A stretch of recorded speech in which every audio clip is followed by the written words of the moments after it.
नमस्कार मित्रांनो, तुमचे स्वागत आहे श्री स्वामी समर्थ. मे महिना सुरू आहे आणि हा मे महिना धनु राशीच्या लोकांसाठी कसा जाणार आहे, काय होईल, काय नाही होणार, काय त्यांनी करावे, काय नाही करावे याबद्दल थोडक्यात सविस्तर माहिती आपण आजच्या या व्हिडिओमध्ये जाणून घेणार आहोत. तुमची किंवा तुमच्या जवळच्या व्यक्तींची धनु राशी असेल तर तुम्ही हा व्हिडिओ संपूर्ण बघावा. मित्रांनो, धनु राशीचे स्वामी हे गुरु आहेत, बृहस्पती आहे.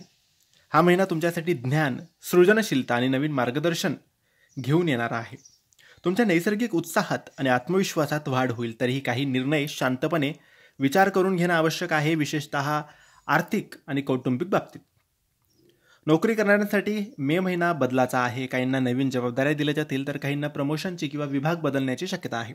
नव्या प्रोजेक्ट्सवर काम करण्याची संधी मिळेल. तुमचं नेतृत्व गुण, स्पष्ट बोलणं किंवा समोरच्याला समजून घेण्याची ताकद यामुळे तुम्ही टीममध्ये चमकू शकता. व्यावसायिकांसाठी वेळ फारच सकारात्मक आहे. विदेशी संपर्क, विद्येवर आधारित व्यवसाय, ट्रेनिंग, एज्युकेशन, कन्सल्टिंग यामध्ये विशेष यश मिळेल. नवीन योजना सुरू करायच्या असतील तर मेच्या दुसऱ्या आठवड्यापासून योग्य वेळ आहे, पण कागदपत्रे आणि कायदेशीर बाबतीत काळजी घ्यावी. मध्यम ते उत्तम अशी स्थिती असणार आहे. मागील महिन्यातील मेहनतीचा फायदा तुम्हाला या महिन्यात मिळेल. अतिरिक्त उत्पन्नाचे मार्ग उघडतील, विशेषतः ज्यांचं काम, शिक्षण, प्रवास, धर्म किंवा ई-कॉमर्स क्षेत्रात आहे.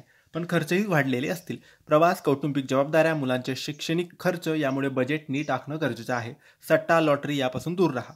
तुमचं प्रेमी आयुष्य आनंददायक असेल, पण थोडं विचारपूर्वक वागणं गरजेचं आहे. काही गोष्टी तुम्हाला खटकतील, पण सरळ बोलून तोडगा काढा.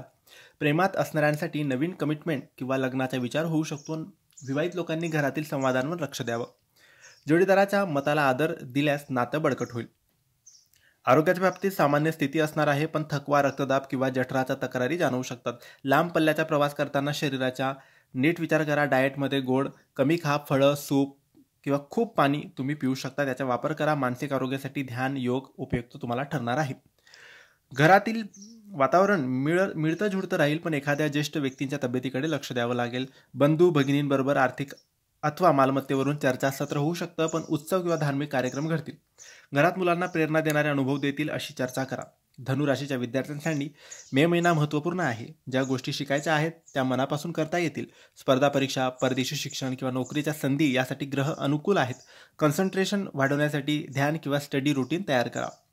तुमचा गुरुग्रह मजबूत असल्याने या महिन्यात तुम्हाला धर्म, तत्वज्ञान, योग, अध्यात्म याकडे अधिक ओढ वाटेल. ग्रंथ वाचन, आध्यात्मिक चर्चा किंवा तीर्थयात्रा करण्याची संधी तुम्हाला मिळू शकते. काहींना नवीन आध्यात्मिक गुरु भेटू शकतो. तुमच्यासाठी शुभ दिवस आहेत 3 मे, 11 मे आणि 18 मे आणि 29 मे. सावध राहण्याचे दिवस आहेत 5, 15 आणि 23 मे. हे होते धनु राशीचे मे महिन्याचे संपूर्ण मासिक राशी भविष्य. तुम्हाला माहिती कशी वाटली आम्हाला नक्की कळवा, आणि माहिती आवडली असेल तर लाईक आणि शेअर करा. काही प्रश्न असतील तर कमेंटद्वारे विचारा. आमच्या चॅनलला सबस्क्राईब करायला विसरू नका. धन्यवाद. श्री स्वामी समर्थ.